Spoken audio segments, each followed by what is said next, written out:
Hi, welcome to Smokin with Swami. I'm Swami Chaitanya, my partner Nikki.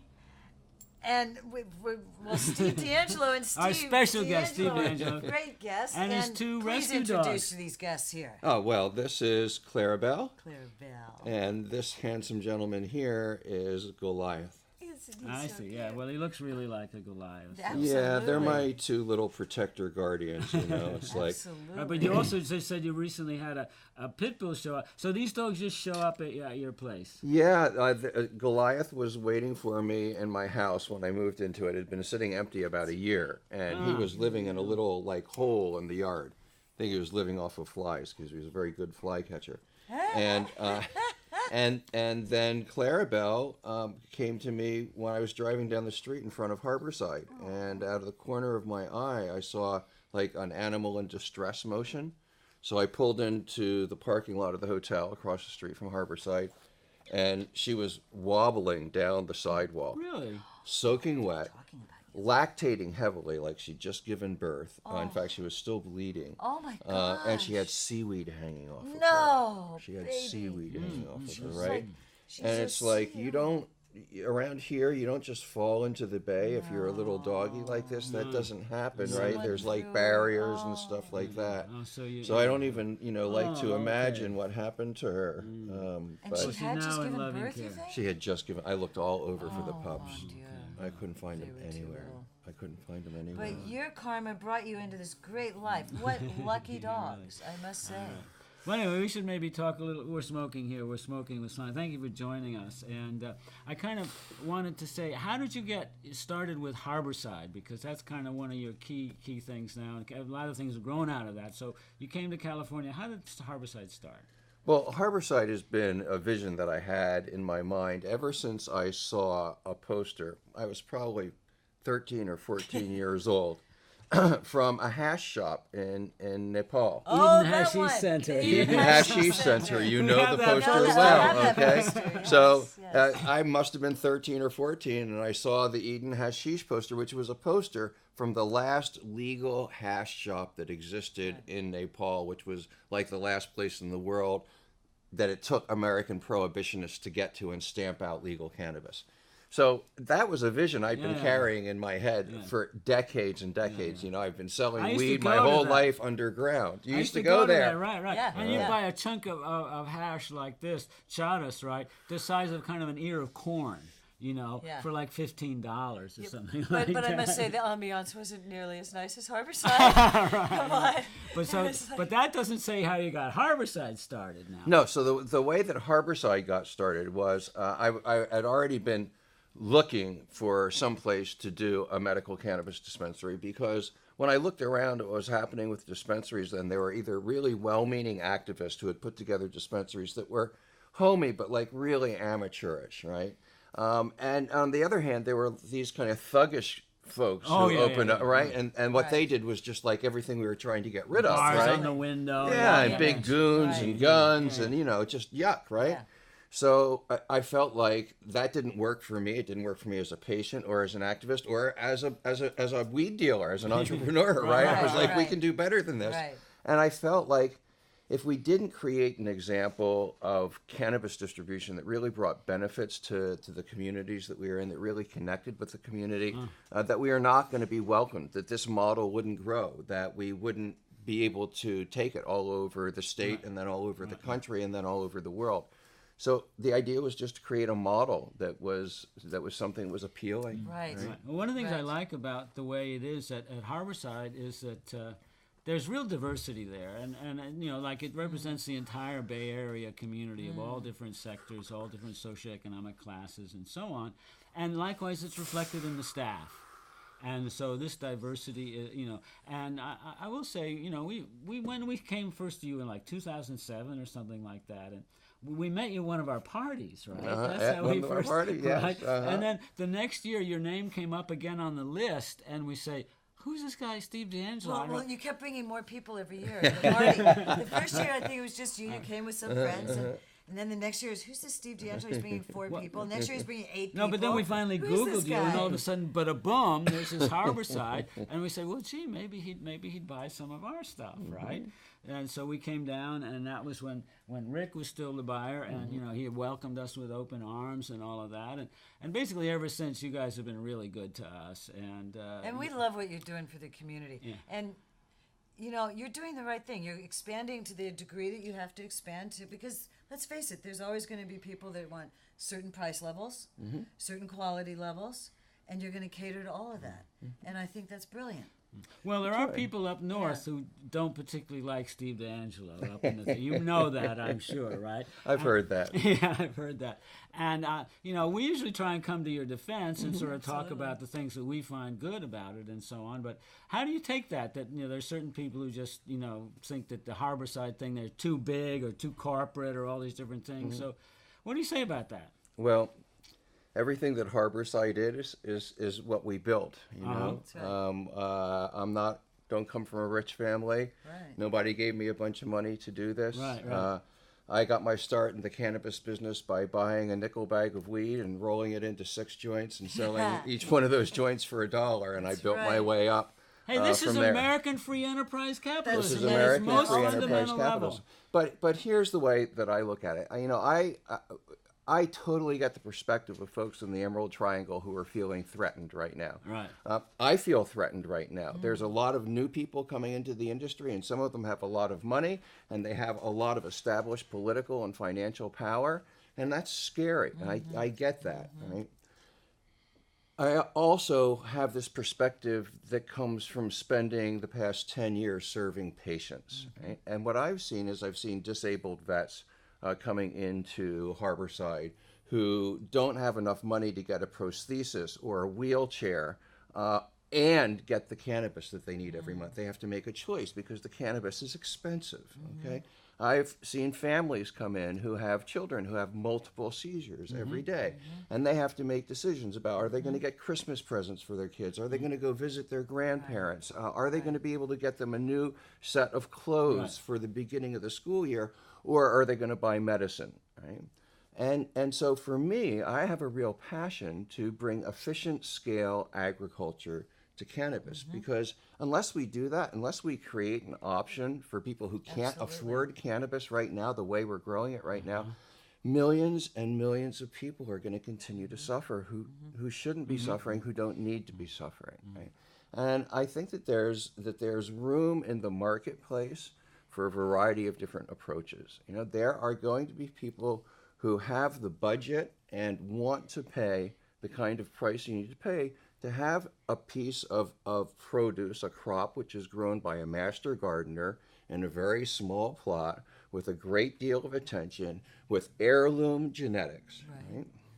That's the small farmer in Mendo. That's the small farmer in Mendo, right? And there's a cost that attaches to that kind of production, right? So like when you buy heirloom tomatoes in the grocery store or even at the farmer's market, they are more expensive, right? But that's an agreed on thing between the customer and the grower. It's an agreed on thing, right? It's a choice. And it should be available, because there's different people wanting different things. Well, cannabis consumers deserve the same range of choices that every other consumer Well, I think does, that's the way the market's going to develop. Yeah. Say tobacco, you got your Bugle and your top you buy in a can, and you got your Dunhills and so on, and you got your Cuban cigars at the top end. Exactly. Right? And you have your choice for that. So we just want, we as small farmers, and we represent small farmers all over the place, we always want to say, hey, listen, there will be that place at the top end of the market if you're able to make it through this change. Well, yeah, and here's the thing. It's not an either or, okay? If we do this thing right, we build a beneficial ecosystem for everybody. So here's how I see it working, right? We've got small growers, okay, who and because they're small growers, they can take some risks, okay? They can try a new strain, they can develop something. Now, what happens when you've got a small grower who grows something that there's 10 times or 100 times as much demand for that product as they can grow? Right? Yeah. They can only grow as much as they can grow, and that's it, and they don't see any more financial benefit, right? Now, take a look at the situation of large growers. Large growers are in a different situation. they put a huge investment in every crop they grow, right? So they can't afford to take risks. They can't afford to try the new thing. They can't afford to maybe come up with a hit or maybe come up with a Right. loss, right? Right. So the symbiotic relationship is that the small growers do that work, they come up with something, it hits, and then they give that material to the large grower who licenses it from them, who scales it up, who produces the amount of it that's wanted in the marketplace. So we don't right? want to lose a small grower, though, because they're the source of the innovation, of the and we have been creation of forever, all the right? new Yeah, stuff, and not- always not will ju- be, Not right? just strains, but also tinctures and salves and so on. All those people up in the mountains been in their kitchens making these little things. Creativity is Right. always going to happen in smaller groups because creativity involves risk taking. And once you get up to an industrial level, you've got a bunch of investors that you have to answer to. You've got a board of directors that you've got to answer to. You have to justify each risk that you take, and you have to Right. make sure that they pay off, right? Thank so you for It's explaining business this. in That's really America. right. It's business That's in so America. right. And actually, when you look at grows that I've seen in the magazine Marijuana Venture, right? They have these Washington and Oregon grows that are like 14, 15 acres and stuff, 80 acres with 12 grows on it, right? So actually, you're still small. when it comes down I to- mean, for anybody that thinks that Yeah, Harborside it's is so small big weed potatoes. and is corporate, I got news for you. There's people coming behind us who Yeah, really gonna make it. who really are, who come from Right. corporate backgrounds Right. where they're going to be financed by hedge funds and big institutional right. investors, and they're going to come to the table, not having started selling joints and work their way up, but having been born into wealthy families Exactly. And just doing it for the money. Right. Yeah. See, that's also, I think, problem with some of the regulations that are happening also is that these are people who don't know anything about the cannabis industry and how it's grown and how it is, and they're making rules about it without any knowledge. And so our responsibility is to come and feedback with them in order to give them perspective and say, hey, you can't do this. It just doesn't work that way.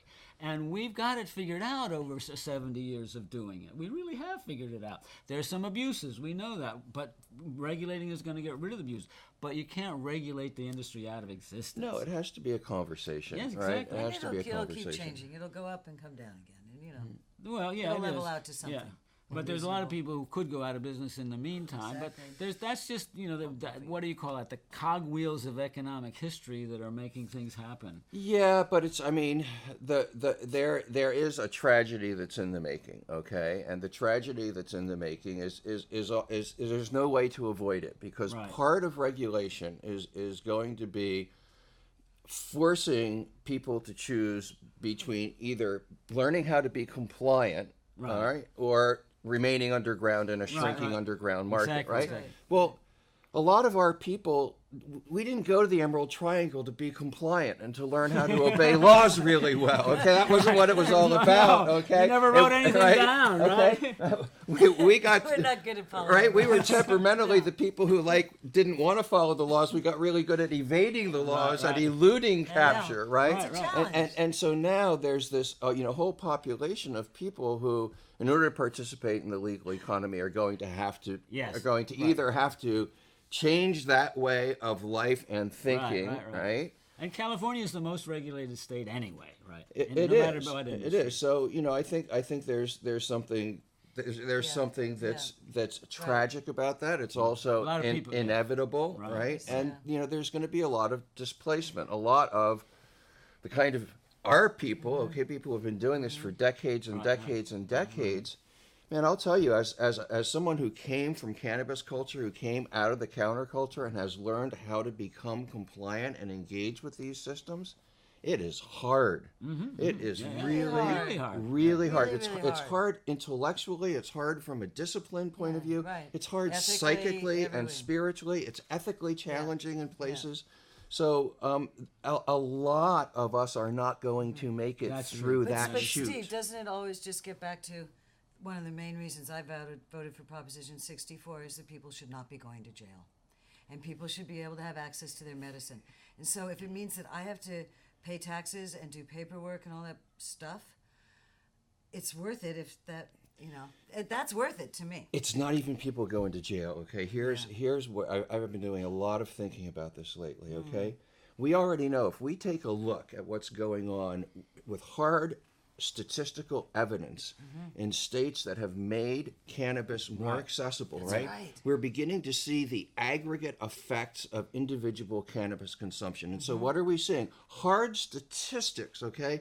Alcohol use down, pharmaceutical drug use down, fatal opioid overdoses down 25%, domestic violence down, violent crime down, binge drinking down, suicides down. Okay, so there's this whole range. We know that cannabis produces this wide range of public health benefits that doesn't just benefit the people who use them, it benefits the whole society. Exactly. Now, what we don't know, but we're getting indications, what effect does increased cannabis consumption have on sexism, racism, homophobia, warfare, okay, right? Because we know that cannabis will extend your patience.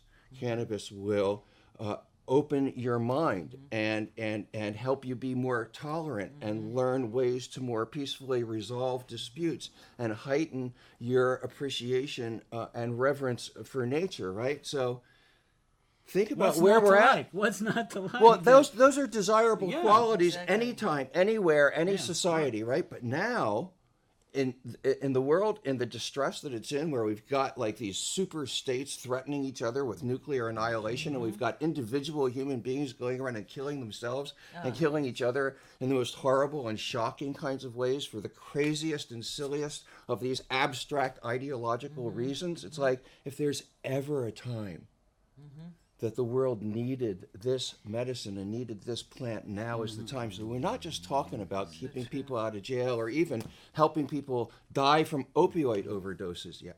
We may be talking about like what is essential for the preservation of this species on this planet. Well, there are two things I wanted to. I think that's brilliant. But we went to the 420 celebration at Hippie Hill. Right, Nikki and I, because I'd been there in '67, right, and so it was great to be there with everybody. But what we witnessed was not a bunch of old geezers, thousands and thousands of young people of every race, culture, description, color, mix, whatever you want to call it, persuasion. Everyone was there. It was the only thing that every cross-section of this country actually agrees on, in fact, right? And so I think that's part of what you're talking about, that people can appreciate each other and their individuality and praise it. But there's the other thing that I want to say about cannabis growers in the mountains. We're working toward living soil.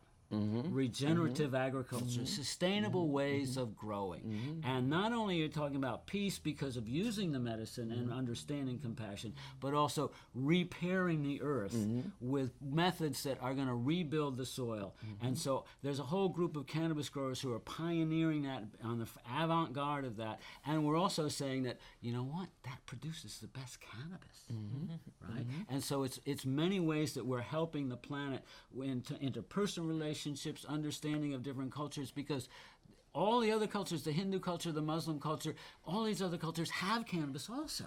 That's part of them, right? It's the everywhere that I go in the world, right? Every place has this hidden culture. Cannabis manifesto that Steve has written, and this is something where you can go to some of this information and so on, but also just inspiration. And that's what we like to say about cannabis. It's inspiration. It is inspiration. If you haven't heard me rant enough now, you can go to Amazon and buy the book. I do want to say a whole book full of rants. We've had this interaction for quite a while, and quite a while ago, I was talking with people, and I say, I think I want to call our cannabis sun-grown this year. And then we talked about it with you, and you said, well, let's make that a whole thing. And you made this posters. You and I have a different recollection. Let's just say we did it together, man, because neither one of us. It was an idea whose time had come. Absolutely right. And now everybody's using that term. They are. And it's a meaningful term, and it was also one way to show the real valuation of sun-grown cannabis. I think the greatest reward that we have out of that is that people are using it, Yes, right? Really caught on. Well, it did, and it was at a time when people were like, outdoor, you don't have the money to buy indoor? I'm talking to you. Yeah. Right? But something that's powered by the sun for 8 months is this going to be a different, really, I say, a superior, medicine than anything else, any other way you grow it? Yeah, well, one of the things that we're learning now is really, really interesting is that the terpene profile That's of so cannabis important. strains is driven not mainly by genetics, it's mainly driven by what you would call terroir. Okay, Yes, exactly. it's driven by the climatic conditions that cannabis is growing in. Right. Okay, and so when you think about it in that kind of context, right? The sun grown becomes even more important. Not just sun grown, but my friend and your friend Kristen Nevedal has this idea of appellations, right? And what she says is an appellation isn't just like the place it's grown. It's not just that it's grown in Mendo or grown in Humboldt, because you could grow it indoors, you could grow it in a greenhouse, you could grow it in imported soil. No, if it's an appellation, it's grown in the soil. Yes. It's grown under the sun. Yeah. It's in a place where it absorbs and reflects the unique terroir of that But it's area, also the right? culture, you see. And Also the culture, you're exactly right. And You're right. we have this culture up in the Very mountains distinct where we've been culture. exchanging seeds, information, fertilizers, trim techniques, and so on. The new technique with trimming is to dip your scissors in water. And you don't ever have to wash them off with alcohol. I mean, isn't it a thing? Tip of the wink, wash your scissors with water. Right? But that's the way we exchange information, and the thing grows, and so on. So, Okay, but you touched on that, man. All It's right, like, we gotta- there's we gotta one say other something. thing we got to touch What's on that? here, right? Right. Which is that when I think about the future of the Emerald Triangle, it's not. I don't see it being endangered by the coming illegal market. I think that it liberates the Emerald Triangle to really draw on its greatest asset, which isn't that it can grow great weed, because people can grow great weed all over the world, right? It's that in the Emerald Triangle we have one of the few modern examples of a living, breathing culture that is built on and centered around cannabis cultivation. And that culture and that connection to the plant is reflected in the way that people build their houses, the way that they raise their kids, the way that they organize their local governments. Okay, it's in the music. it's in the It's music, in the art, right? It's absolutely all those right. things. it's in everything, right? And it is a beautiful and exceptionally unique culture, right? That has profound lessons to teach to the rest of the world. So my dream and my wish for the Emerald Triangle is welcome the world in. Now this story can we're be branding, told, we're right? branding It the can be Emerald Triangle. told. And it come is and history. visit, right? And No, it we're is, the having history's those, fascinating. grow under the trees, Museum Village or something like that. So on. Yeah, but that's a huge, important quality that we have this culture. But there's another thing about it, is that I like to say that the cannabis culture that was created in the Emerald Triangle is the only example of pure free enterprise, laissez-faire capitalism. Because there were no rules, right? There were no banks, no stores, no advertising, right? No board of directors, and yet we were able to supply cannabis all over the place. With a relatively low level of violence, Absolutely. given Right, the underground nature of the economy. And there were a few bad apples for sure. bad and so on. apples, But we had it figured out, and we shared the wealth, right? Because anyone who got really big was going to be popped, right? So this is the thing. There was no controls over this, and yet we had a self-created culture. And we, all these music festivals and so on, that most of them were powered with cannabis retail money. Let's face it, we know that. Look, man, the whole Vietnam anti-war movement was powered with cannabis money. I mean, there's an awful lot of important things that have happened in our world that was powered by cannabis money. Exactly, right, yeah. And so this is something that we really need to appreciate cannabis in its historical culture and in the terroir, the appellation of, it's not just Kristen talking about that. We've been talking about appellation for many, many years. There's an appellation project in Mendo with Justin Calvino and so on. So it's a very important thing and it is really the earth and the culture and the spirit of the people that's made it this way. And so, anyway, I think we probably better wrap this up. We could talk forever, we could man. Come on, We're also passionate. Ongoing I know, conversation. yeah, It's been going. Continue. So thank you so much, Steve. Thanks. Yes, And you're we most really welcome. appreciate Yeah. everything you've done for us and everything you've done for the cannabis movement and so on. Well, likewise. yeah, we're all hanging in there together. So Yeah. anything else, Nikki? We're survivors. We're Yeah, survivors. we're survivors. All right, thank you for joining us for Smoking with Oh, and Swami. thanks Clarabelle too, and Oh, Goliath. Clarabelle, Annabelle Yeah. and Goliath, Yeah, and of course. see you next time. Bye.